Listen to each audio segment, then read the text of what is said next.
Hey guys, Ascension Boots Legends. Welcome to the video. I am not alone. I am joined by Big Papa Drop. Dear Lord, help me, Father. What's up, Papa? Yo, my man. How you doing, bro? How you doing? Doing great, dude. How you doing? I'm doing fantastic, man. I'm feeling things right now. I'm feeling some artifact tips. I think that's on the agenda today. You know, are you a, this is a dumbass question, but are you a passionate artifact enthusiast? Like, how meticulous are you when it comes to organizing, curating, and optimizing your artifact strategy on your account?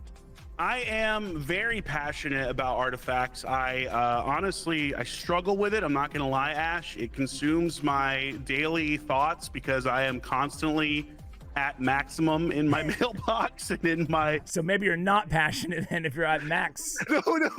I'm passionate about doing it when I do it. Like, I go in hard and it's like a 10-hour event for me. It's just... Oh my God, okay. They pile up, man. They just... I can't stay on top of it. They just pile up, especially accessories. Accessories drive me crazy. Okay, all right. You know what? That's I'm the same way with accessories. I don't know what it is, but I'm the same boat. You know what? Part of it is the user interface of accessories is really crummy. I feel like, you know, like trying to weed through the standards versus the special sets and all that baloney. It's just like, I don't know. It feels, yeah, it's not cool. It's not cool. I need a filter for only supersonic, nothing else. For only merciless, nothing else. For all I see is just that one specific set, or I can select multiple sets at a time.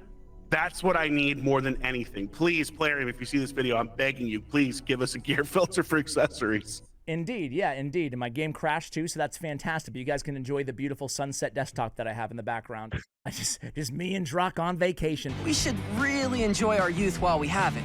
I mean, oh shizzle. Today we're gonna give you some massive mistakes that once we fix these things that we did or didn't do, it really changed everything. It reframed the way that we approached artifacts, accessories, management, strategy, and really changed our accounts forever. So with that being said, Drock, why don't you go first? You're the guest. What is, you know, one of your biggest tips, one of the biggest things that you changed that has made a profound impact on your account in terms of artifacts, accessories? Yeah, this is one that haunts me, Ash. This is one that haunts me because I've been playing Raid for almost 4.5 years now. And, oh man, I'll never forget this. When I first started out, I was convinced, you know, maybe through YouTube videos. I don't know how, but I got convinced that the only kind of boots I should be keeping were speed boots. And so, ooh, okay, it's a good one. It's a good one. Yeah, it was a good one, but it was a bad one because I sold so many good attack percentage, defense percentage, HP percentage boots in sets that would have been incredible for them. And there's one that sticks out to me all these years later. I've never forgotten this one, where I had an attack percentage like triple or quad crit rate, crit damage boot in Savage, legendary piece, and I sold it because I was like, well, you know, and it had speed on it, by the way, but I was like, it's not a speed boot. I'm never going to use it. I got to have speed boots. Oh my God, what a mistake. So yeah, not keeping percentage gear for boots specifically, one of the absolute major mistakes I made in my account when I first started playing Raid all those years ago. That's a good one. That's a good one. So it's funny too with Ascension, it really changed the game. So I want to ask you kind of a follow-up to that is, what is your recommendation for folks out there in terms of percentage boots that they should be keeping? I guess it's going to change a little bit whether you're the beginning of the game or end game, but Ascension wise, on your nukers, are you ideally going for speed Ascension, or are you ideally going to double down on the defense, attack, or is it just every situation's different? It's a great question, and it really depends on the champion, because I would say nowadays, because so many champions at high-end live arena, we're talking like ultra whale kraken area, require absurd amounts of speed even on nukers, that the majority of them are probably going to be in speed ascensions on those boots. Yep. But I will say that there are some champions that you can get away with having less speed, or where you really want to max damage, and like champions like, for example, maybe Harima, that you don't need to have a 350 speed necessarily, where you're probably better off having that defense percentage or that attack percentage or HP percentage depending on the champion. So it also really just depends on the roles. Like if you have god tier speed rolls on other pieces, then you can afford to go with those percentages on some of these nukers, for example. But for supports nowadays, unless you're building a bolster set, I'm almost always going speed on that Ascension. Speaking of speed, I wanted to ask you a follow-up, and that is this is not on our list of things. We're not on my list of things. But I remember that I mentioned this. I recently put out a speed video talking about all the best turn meter boosters and how to build speed champions and whatever. And I mentioned in that video, this feels so dumb now, but it was one of my first collabs with Cruisin', and he's like, because I remember asking him like the dumbest question now in hindsight, and I was like, I don't know who should be my turn meter booster on my account, because I have so many good champions and I have so much good, like, decent speed gear, and I don't even know where to start. Like, obviously, yeah, blessings are a factor, but, you know, beyond that, where should I even go? And he said, like, the most obvious freaking thing, dude, and, like, I can't believe I didn't even, like, think of it. He's like, it depends. He's like, what's your banner situation looking like? Yep. And I'm like, yeah, like, why didn't I freaking do that? What are you? An idiot sandwich. He's like, you didn't, like, go to your equip banners, priority stat on the filter, speed, and then put it high, and then hide set filters, and then just see, you know, like, methodically go down and see, like, literally what is the best speed that you have on every single banner in every single faction. And if one faction you have, you know, by far and away more speed, who's your best turn meter booster in that faction, who's your fastest champion in that faction, and there you go. There's your answer. That should be your go-to speed booster. So I guess as a bonus mistake for me is I was using champions that probably, you know, it's not that they weren't good, and obviously, you know, to each their own, use whoever you love, but I was like using turn meter boosters, like an Arbiter, for example, where I had better options who could be way faster, you know, in other factions, but I just wasn't paying enough attention to the banners. So I guess that's my bonus artifact mistake or accessory mistake, is like I didn't actually take the time to check out my banners. Do you do that? Oh, always. I literally almost cut in to be like, let me guess. I bet it's banners. But then I was like, what if I get it wrong? You know what I mean? What if there was some other thing that I didn't think about? But yeah, like, it's definitely banners. And you know what I mean? And the thing is that people make a mistake too, is that when it comes to speed boosters, like, you want, of course, to have them be as tanky as possible or anything like that. But realistically, like, for example, my Artfiact has a quad roll resistance banner on her. Is it, you know, would I prefer HP for the build that I have? Yes, I would. But am I going to give up a quad speed roll just because it's in resistance? Absolutely not. Like, no. And that's a good point too. Like, I have Artfiact, and I have her, I think I have her fully awakened. So, and she's arguably the best turn meter booster in the game with the 115 base speed. But I'm showing in the background right now, my best speed banner for Sylvan Watchers is only 28 speed, which is not going to cut it, you know? So, unfortunately, of course, I can still use her, but she's not going to be my best bet given my account. Anyway, that's a bonus because it wasn't even on my list. But I'm going to go with the global presets, man. Like, this is one that should be obvious to everybody, but using your preset manager really helps you organize and aggregate your best in niche sets as well, like anything from a destroy set. But what you want to do is ideally, like, how I've evolved I have 50 out of 50 global presets. Do you use them all on your account? Oh, dude, you're so much better than me at this. I'm somebody who should be taking your advice, because I don't use them nearly enough. I definitely use them, but nowhere to that extent. So I'm impressed. Well, here's the thing that I learned though. I actually getting to go in there and refine this, but I'm not saying this is the best route. I'm just saying that it's what works for me the most. I started by doing, okay, Merciless Attack 4, Merciless Attack 5, Savage Cruel 1. I started like naming them based on that. And then towards the end, you'll see I changed my strategy. I still have, like, a full feral set or whatever, or a frost set or something, something random in there, right? A couple stun sets, 1, 2, 3, whatever. I still have some of that. But now at the bottom, I have my fastest overall set, like just straight up fastest. And then I started naming them based on the champion that primarily is built that way. And it's easier for me that way. So I have a Taurus set. So now if I have an HP-based nuker, like, they go in the Taurus set, because that's not my best HP-based nuker set or whatever. I have a Chalco set or Carnage, so like I can flip-flop, so like I'm starting to name them after champions, and that's my best of the best gear, right? And then for champions that I don't rely on, Like that they need to be min-maxed. I'm just trying to clear a dungeon or something like that, or I'm trying to clear a Centranos wave or whatever the heck. They don't need to be in my best gear, so I'm purposely not putting them in my best gear because, first of all, gear removal is so expensive and I'm always broke. Even though we're both whales in this game, like, I'm always silver broke. Are you?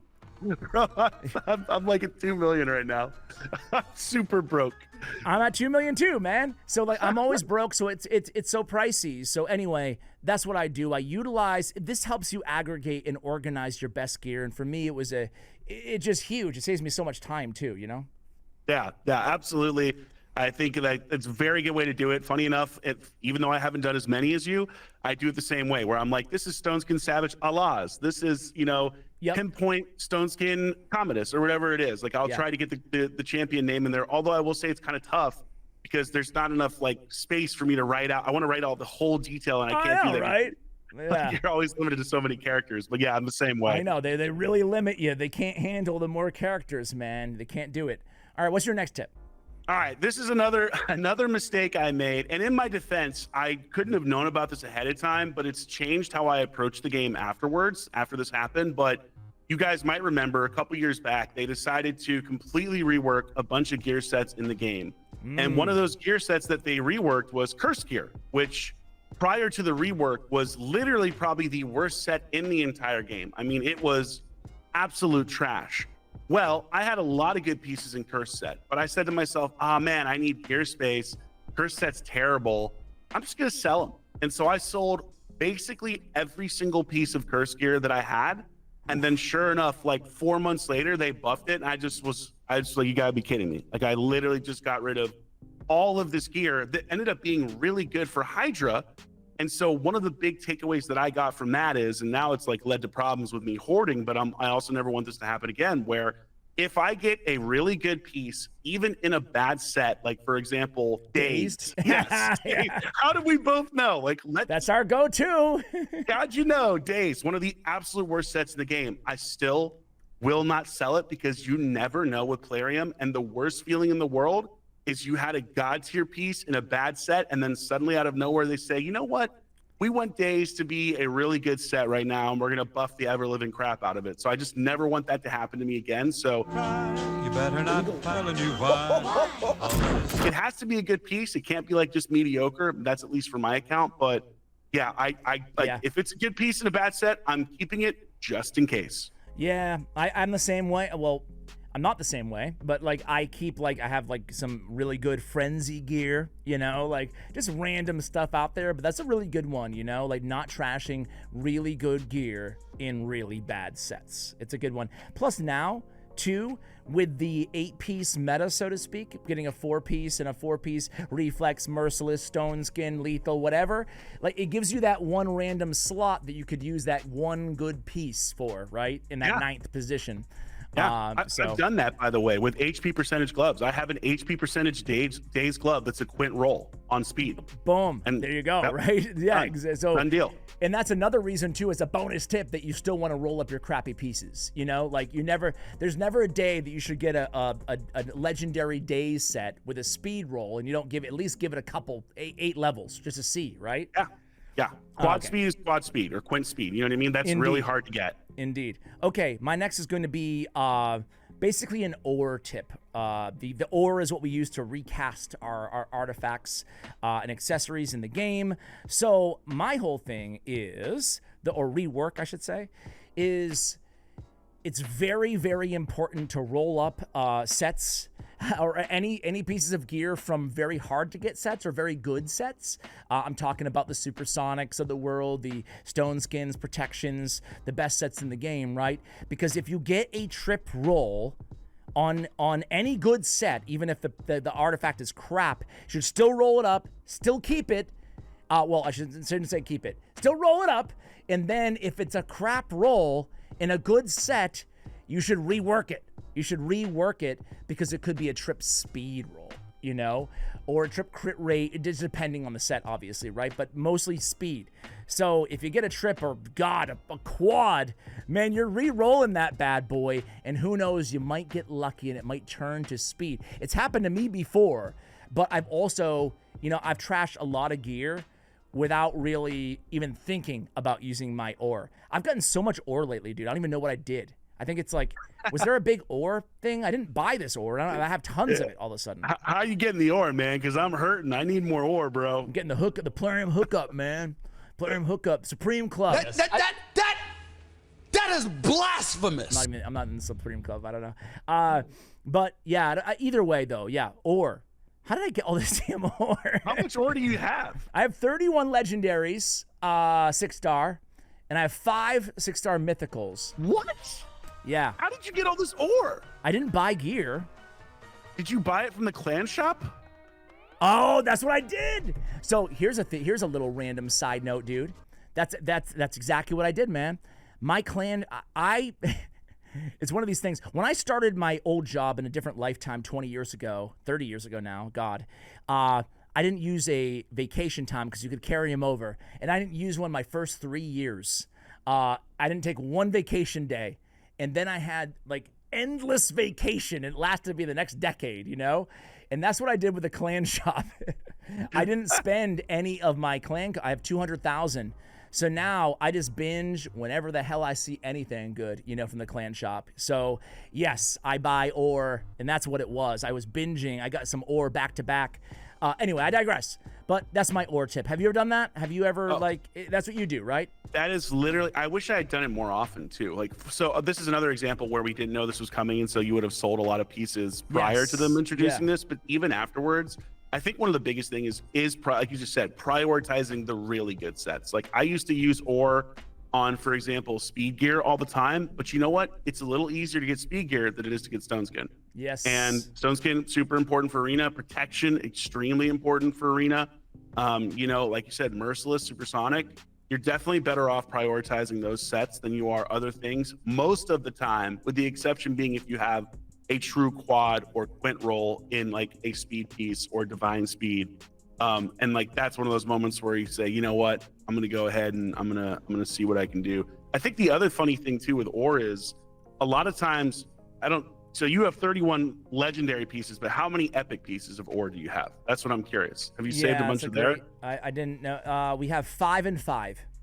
Yeah, so this is the other thing, is that it's always can be kind of frustrating. This is right, highly specific, and I wouldn't suggest doing this unless you've really done a good job of saving, but sometimes I will use a legendary ore piece on an epic, because if it's in the right set and it's a triple roll, I know that I can't get the epic ore. Like, they just don't give out epic ore in this game. You know what I mean? It's so weird, right? I'm with you, though. It's like, it's way easier to get legendary than it is epic. So even though it feels wrong, and granted, this should be very specific and only done once in a blue moon, you really should wait to get the epic ore. But sometimes you have a piece that could potentially be really good in a set you desperately need. Yeah. And you have excess legendary. Every once in a blue moon, eat one just to see. That's, you know, it's coming from a Kraken, so, you know, you take this with a grain of salt. You know what I mean? But no, I'm the same way, man. I mean, like, listen, I mean, I have a lot of ore right now, but I'm gonna spend it. You know, like I'm gonna, you know, you don't want to just hoard it. You want to use it on the feral or whatever, you know. And so, yeah, especially if you get a mythical piece, right? I mean, mythical ore is very hard to find, but if you get it and you get like a trip on the mythical roll, I mean, you're using it, right? Like, yes. But when you're, I think equally as important, Drock, is like, if I was to get a mythical feral piece from Siege or something, and I roll it up and it goes 1-1-1-1, like I am not using it on the ones, you know, because it's so hard to get that at the same time. So you really want those high rolls, 3 rolls or more on the same stat. Yeah. If it's a crappy stat, that's when you use it, you know? For mythical gear specifically, I will not ore it unless it triple rolls on the red stat or better. Like I just won't do it. It's just so hard to get that. Because it's so hard to get. Yeah. 6-star mythical, like not worth it. For a base triple roll, not worth it. For a quad or up, sure, go for it. And are you more likely to recast gear that is on the top row? No. Okay. And the reason for this is because I have plenty of good top row pieces. I am desperate for good bottom row pieces. And even though the RNG is against me, yes, sometimes you have to take that risk, because sometimes you desperately need a bottom row piece. And like, yeah, it sucks when it doesn't roll the way that you want, but if you get that HP percentage quad speed roll, that's a game changer on a glove potentially, you know what I mean? Or on a chest. And so like I'll do it for certain sets on the top row if I know I need something, or if I like have something incredible where it's a quint roll. Like, yeah, of course, I'm gonna absolutely do that on a quint roll, unquestionable. You know what I mean? Yeah, Mythical for piece with sure. 4 on the red stat. Those are those moments in the game that like probably this is by design, right? But like this is, Yep. but those are the moments of the ultimate casino pull where you're just like, oh, come on, like using mythical mats in the Relic Forge. You know, you're like, come on, and then inevitably you get unlucky. Okay, what do you got? What do you got next for us? What's your last tip here? Speaking of the Relic Forge, actually, Okay. so one of the mistakes I still make to this day is, but I've definitely made way more frequently in the past, was I did not consistently forge, and that was such a mistake. I let my materials hit max, and I didn't forge consistently. Your blade suffered a critical failure on the very first strike of the very first test. Oops. And that is just one of the dumbest things that I've done in this game, because there are so many good sets in the Forge. In fact, you could argue there are some of the best sets in the game in the Forge. Like, for example, Lethal, you know what I mean, is still an incredible set that you can do in the Forge. And although Perception has been in some ways, you know, lapped by other sets that have come out, it's still really, really good. Yeah. You know what I mean? It's still worth rolling some of this or forging some of this stuff up. So for sure, Bolster, another one that's absolutely making a comeback now. But yeah. I mean, all the Artifact, all the past sets, you know. Yes, like forge materials consistently. You can wait till a CVC so you get max points out of it. That's the smartest way to do it. But frankly, you should never be at max materials. You really should be forging consistently, because you can get game-changing gear. Whether you are free to play, spender, doesn't matter. That stuff absolutely can be an account changer for you. I think that's a great one, man. I'm sometimes guilty of a little bit of hoarding myself, you know. Well, people can see the screen, like I have a lot of stuff, but I just usually try to binge when I really need it in a CVC, just for the folks at home when wondering why I have all this stuff. What do you think about Deflection Gear, Drock, apropos of nothing? I think Deflection Gear has its uses every once in a while, but frankly, I think now more than ever, it's less important because of wands. Like, realistically, Deflection Gear before wands had more, I think, usefulness. But frankly, if you get a wand of submission, you know, who cares? You're reflecting all the bad stuff, you know what I mean? As opposed to just some of it. And it doesn't require you putting them in a set that doesn't have speed. So I agree. Well, first of all, in theory, I agree with you. That's all I've always thought, at least, right? But lately, I don't have any good deflection gear on my account.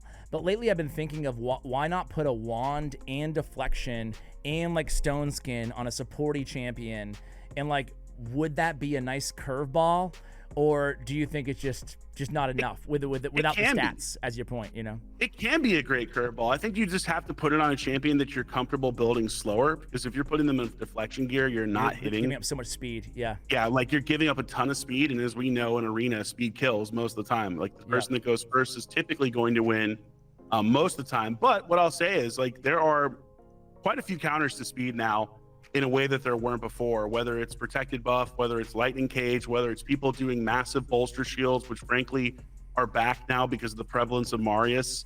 And if you've never faced somebody before, you may not be expecting that. Like, the biggest thing about arena is if you don't have the advantage stats wise, or if you don't have the advantage champion wise, well, you got to try to have the advantage surprise wise. And so stuff like deflection, absolutely, like, you can totally make it work. Yeah, I just need some better gear. I just frankly, you know. Yeah.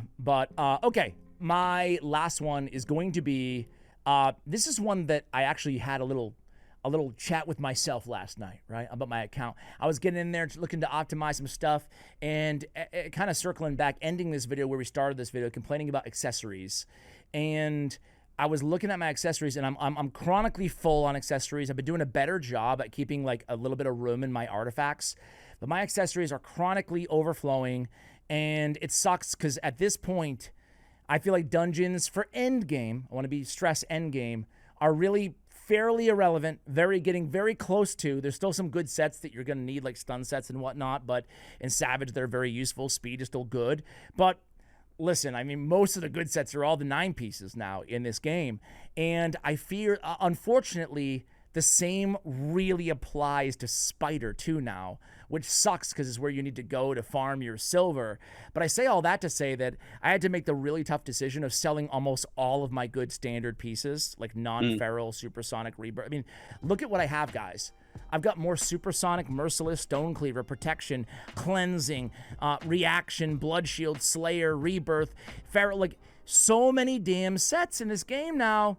And unfortunately, it's really, unless you're gonna give me bonus stuff now and accessories for endgame, the only way I'm keeping something is if I'm getting like an insane quad crit damage, accuracy or something, amulet, or of course, a really nice trip or a quad speed on my banner.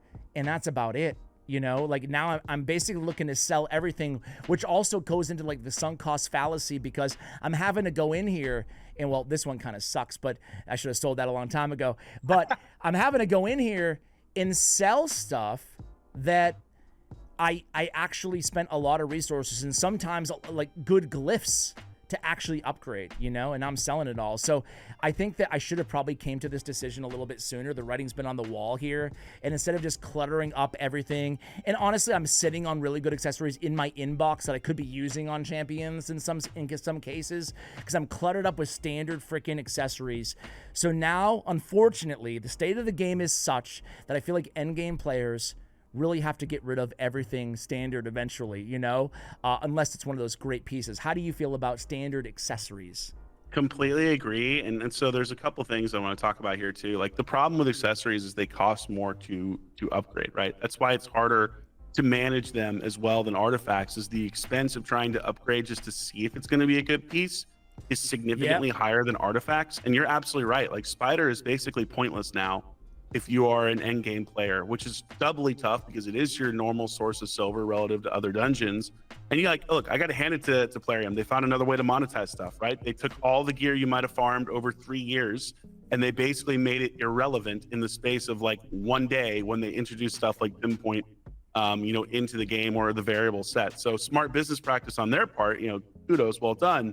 But I think as a player, like it's so hard to let go of these things because, you know, like to your point, when you've invested lots of resources in them and you get basically nothing back, it is really tough to say I'm going to sell a double roll in a standard set. But frankly, if you are an end game player and you've been playing either raid for a very long time, or alternatively you've spent a lot of money, depending on who you are, like the writing is on the wall. Like these things are basically not useful anymore unless they are god tier pieces, quad rolls on speed, on banners, maybe a quad roll on a ring in something that you don't have other options. So it sucks, man. It does. I'm not even gonna pretend. It does suck. It sucks because it's like, yeah, to your point, man. It's just like, dude, I spent so long getting all these things, glyphing them out, upgrading them, and it's really sad. I mean, it's cool because I like the 9 pieces. It's not all bad. I mean, like, doing what you're able to do in terms of flexibility strategically with 9-piece sets, it has been awesome.